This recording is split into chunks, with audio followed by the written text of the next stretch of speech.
Hey guys, Josh with LinkSpider. Today we're going to talk about batteries and GoPros. Since the beginning of GoPro, since we started using GoPros, we have always mounted with external batteries. And the reason is because these batteries really only last for maybe, I'm going to say 2 hours the day you get it, and it slowly degrades after that. It's never going to get any better. It may get you through a game, but it's not going to get you through multiple games in a weekend.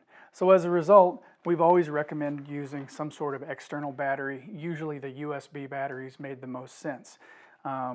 We mount these tool pouches to the bottom of the LinkSpider so that everything is contained into one spot. You can load and unload it off the fence without having to clip, additional things to it. So that works very well. But some of the questions that we get frequently is, when we're using external power, what do I do with the internal battery on the GoPro? Well, we keep the internal batteries in place. And the reason is because, one, you have a really good insurance program. Let's say that your cable gets disconnected, you had a bad cable, you had a bad battery, the battery didn't get topped off, and so it goes dead right at the last minute, then your internal battery will take over. That's one really good reason. The second reason is, if you keep an internal battery in your camera, you're going to always maintain the clock. You want the time, you want the date to be fairly accurate. Let's say you recorded 100 games over the summer, or 100 videos over the summer. Trying to find games when they all say 1990 or whatever the default date was is going to make it very difficult. So you certainly want those timestamps to be accurate, and keeping that internal battery is certainly going to help that. So in that regard, we want to give you a couple suggestions on how to deal with this. Two things. One, always make sure that your internal battery is no less than half, but I'm going to say always top your internal battery off when you're ready to use it. When the battery gets low, even with external power, the camera tries to do things to take over, and it's generally not going to be in your favor.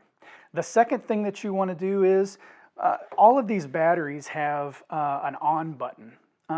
Sometimes they turn on automatically, sometimes they don't. So this is the process that we recommend. Plug your battery into the battery, plug your cable into the battery, plug your cable into the GoPro that is off, turn the battery on if it didn't already, and they usually have indicator lights telling you whether or not they're on, then turn the camera on. If you plug a battery into a camera that is already on, you can't guarantee that it's going to continue to use external power. So you always want to make sure that your camera is off before you plug it in. That makes sure that it runs on external power.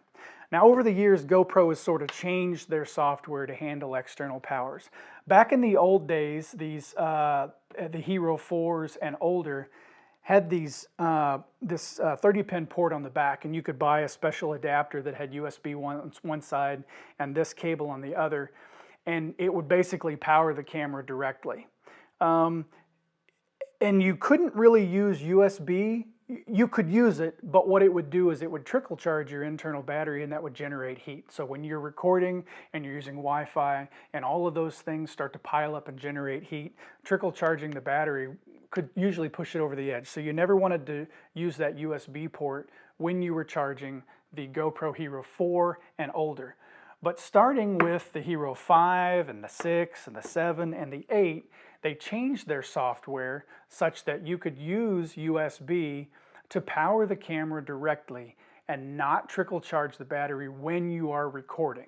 When you're not recording, you plug it in, it's going to charge that internal battery. But when you're recording, it turns that charging off, and you're essentially powering the camera directly. That keeps that heat from being generated. That's what we were trying to accomplish with that battery eliminator cable that plugged in the back of that 4. Now that's important because if you look at the back of all of these, they no longer have that 30-pin port. And the reason is because GoPro decided some time ago, and it's a really good idea, they wanted to be able to have waterproof cameras without a case on it. You can take any of these, if they have the sides on them, which I generally take off, and put them in water and they're not going to be harmed. So that's a very good idea. But in removing that port, they took away the ability to power the camera externally through that port. So it's a good benefit that they added the USB. So that's a very beneficial thing. Make sure that your battery is charged, your internal battery is charged up to 50%. Make sure you plug everything in, turn the external on before you turn your GoPro on, and you should be set. I hope this is helpful. If you have any questions, please look out for us on www.linkspider.com. You can reach out to me on Facebook and any of the other social medias. You can find us at LinkSpider. Thanks a lot.